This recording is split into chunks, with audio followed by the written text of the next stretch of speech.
নমস্কার। এমন একটা গানের কথা কল্পনা করতে পারেন যে গাইতে গিয়ে ভয়ে কুঁকড়ে গেছিলেন স্বয়ং মান্না দে? হ্যাঁ, সঙ্গীতের সেই শিল্পী যিনি সুর নিয়ে খেলা করতেন, তিনিও একবার গান গাইতে অস্বীকার করেছিলেন।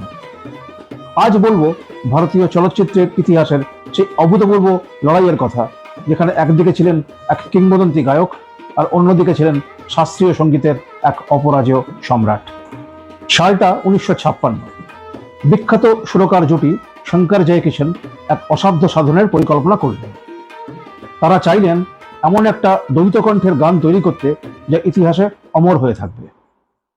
যখন মান্নাবাবু জানতে পারলেন তার সাথে কে গাইবেন, তিনি ভয়ে সিটিয়ে গেলেন।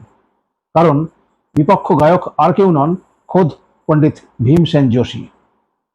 মান্নাবাবু সোজাসুজি বলে দিলেন, না, এত বড় মাপের শিল্পীর সাথে গান গাওয়া আমার পক্ষে সম্ভব নয়। তিনি এতটাই ভয় পেয়েছিলেন যে ঠিক করে ফেললেন গান রেকর্ডই করবেন না। ঠিক সেই সময় দেবদূতের মতো পাশে দাঁড়ালেন তার স্ত্রী সুলোচনা দেবী। তিনি অনুপ্রাণিত করে বললেন, এই সুযোগ বারবার আসবে না। খোদ পণ্ডিত ভীমসেন যোশীও মান্নাবাবুকে জড়িয়ে ধরে সাহস দিয়ে বললেন, আমি তোমার গান শুনেছি, তুমি দুর্দান্ত গাও, চলো আমরা দুজনে মিলে গানটা গেয়ে ফেলি। কিন্তু অদ্ভুত ব্যাপার হলো, পণ্ডিতজির কিছু অনুরাগী মান্নাবাবুকে বেনামি চিঠি পাঠিয়ে হুমকি দিলেন। তারা লিখেছিলেন, গানের মধ্যে কোনো মারপ্যাচ করে যদি পণ্ডিতজিকে খাটো করার চেষ্টা করো, তবে ফল কিন্তু ভালো হবে না। ভাবুন একবার, তারা পণ্ডিতজিকে ক্ষমতাকেই আসলে ছোট করে দেখেছিলেন। অবশেষে সেই ঐতিহাসিক রেকর্ডিং হলো। সুরের সেই লড়াই আজও সঙ্গীত প্রেমীদের মনে শিহরণ জাগায়।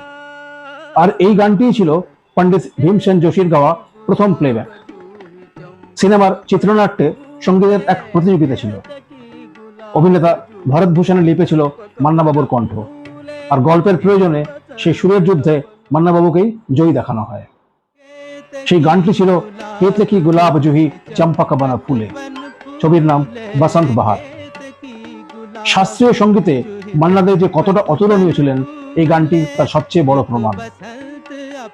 মান্না দের গাওয়া আপনার সবচেয়ে প্রিয় ক্লাসিক্যাল বা সেমি ক্লাসিক্যাল গান কোনটি? আমাদের কমেন্টে অবশ্যই জানান।